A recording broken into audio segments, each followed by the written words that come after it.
negara sama agama. Kalian udah tahu belum kalau negara sama agama itu punya hubungan loh? Sebelum itu kita perkenalkan dulu. Aku Imelda Francisca dan dua narasumber kita yang paling kece badai gitu ya guys. Aku dari sini apa Bagia. Saya Farandita Trirosar. Kira-kira kalau ditanya kesibukannya mereka bakal jawab apa ya guys? Belakangan ini lagi sibuk apa sih? Kalau akhir-akhir ini kan mau UAS kan ya. RPP. Pasti sibuk belajar, dikurangin mainnya, dikurangin nongkrongnya, ngopinya. Kalau sibuk tentang organisasi sih belum kepikiran ke sana. Ini masih lumayan santai nih ya. Iya. Gitu ya. Kalau buat Mas Farhan sendiri, Sama sih, kayak lebih sibuk buat menghadapi UAS ini sih. Terus lebih di fleksibel kayak antara belajar sama main itu sama rata gitu. Jadi kalau misalkan manajemen waktunya itu udah termasuk pas belum sih? Udah ya. Oke, setelah kita perkenalan, kita langsung masuk aja yuk ke materinya. Yang pertama nih, menurut kalian apa sih hubungan antara negara dan agama?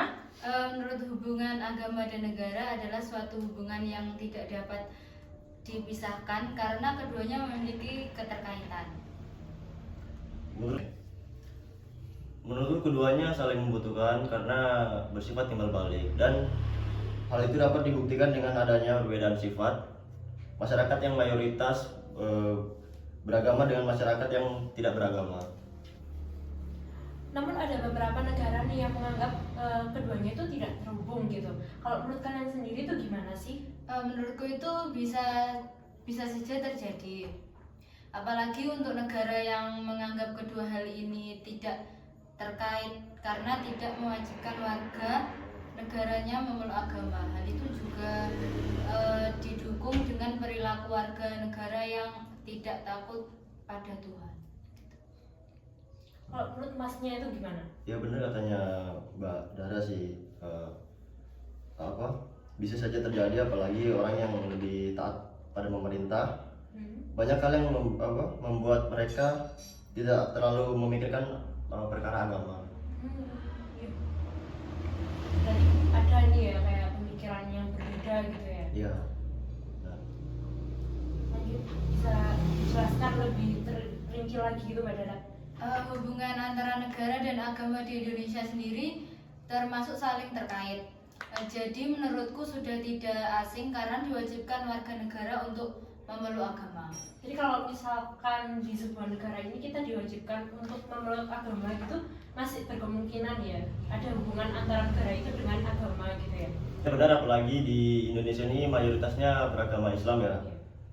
Terus dan di beberapa daerah menerapkan hukum agama untuk menerapkan masyarakatnya gitu. Menertibkan masyarakatnya gitu ya. Tapi bukannya di Indonesia itu ada 6 agama ya? Terus kalau misalkan ada perbedaan itu, apakah kesejahteraannya bisa terjamin? Tentu saja bisa. Dengan peraturan yang dibuat pemerintah, membuat masyarakat lebih rukun dan hidup sejahtera gitu sih. Kalau dari masnya sendiri ada tambahannya nggak sih? Namun ada juga sih yang memanfaatkan perbedaan menjadi senjata atau memecah belah gitu. Terus contohnya kayak mengadu domba dua agama untuk saling berseteru gitu, atau untungnya keadaan tersebut biasanya diselesaikan oleh pemerintah gitu. Tapi apa sih kebijakan pemerintah supaya kayak konflik dari dua agama itu bisa terselesaikan gitu? Pemerintah biasanya memberikan sudut pandang dan meyakinkan kebenaran masing-masing agama. Pemerintah menjadi pihak netral yang memediasikan perbedaan golongan tersebut. Gitu. Ya benar, apalagi di Indonesia kan terdapat banyak agama ya. Jadi pemerintah tuh harus menjadi netral untuk mendamaikan konflik itu Yang meradang di masyarakat gitu ya. Lantas apa sih yang memicu yang menjadi masalah utama terbentuknya sebuah konflik dalam sebuah negara itu? Bisa saja karena penyalahgunaan agama sebagai alat politik. Gitu ya. Terus bagaimana mungkin itu bisa terjadi padahal negara ini kan memegang teguh yang namanya kan Bhinneka Tunggal Ika, yang artinya kayak berbeda-beda kita kan adalah tetap satu gitu ya. Ya. Jadi gimana caranya gitu? Kok bisa? Biasanya kan itu terjadi karena mementingkan kekuasaan ya. Iya. Hal itu kayak berdampak fatal dan karena memecah persatuan. Karena adanya pihak yang merasa tersinggung gitu loh. Ya. Paham sih sekarang kayak kenapa kayak ada hal positif dan negatif dari Ya. dampaknya itu ya ternyata. Oke, terima kasih buat Mbak Dara sama Mas Farhan yang udah menyempatkan waktunya untuk berbincang-bincang.